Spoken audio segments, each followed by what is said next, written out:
Lost Sphear by Tokyo RPG Factory is a love letter to the Super Nintendo PlayStation 1 era of JRPGs, with a beautiful art style, no spoken dialogue, but a ton of written, probably more than the entire Harry Potter books to be honest, and the familiar turn-based combat. Be warned though, there is no fast travel, which can be annoying because certain dungeons do not have shortcuts and you won't get the airship until much later in the game.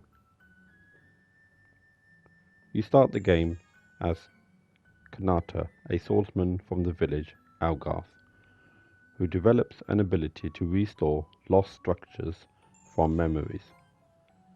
You are very quickly joined by Lumina, a melee combat fighter, and Locke, a long-range sniper.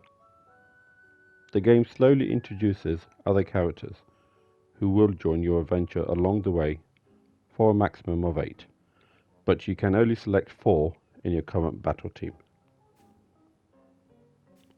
The game introduces 2 new features.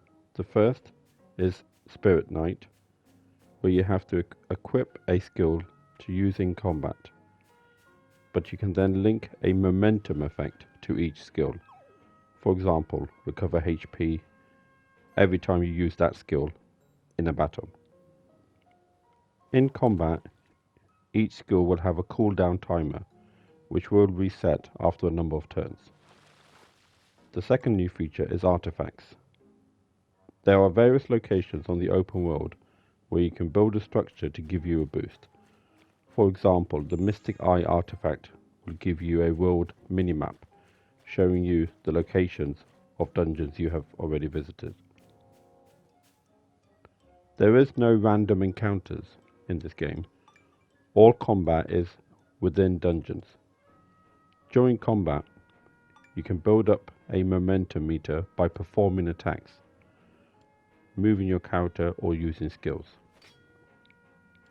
Once you have built up a momentum charge, you can then use this in combat and it will usually reward you with a critical or double hit.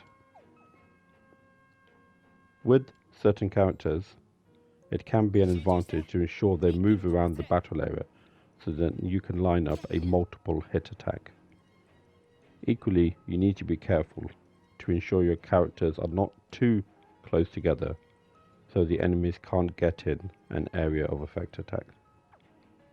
Make sure you especially pay attention to your movements during boss fights, which are slightly more challenging. I won't spoil it in this review, but later the game introduces a new combat mechanic which I did enjoy using quite a bit, but I had to have constant supplies to recharge or regularly save at inns. Overall, Lost Sphear is a nostalgic trip back to the 90s JRPG formula. But remember, the game is not finished once the credits roll. I had no issues at all playing this game on the PS5. Next, for me, is a small indie puzzler, I'm going to pronounce this wrong probably, called Goa Goa.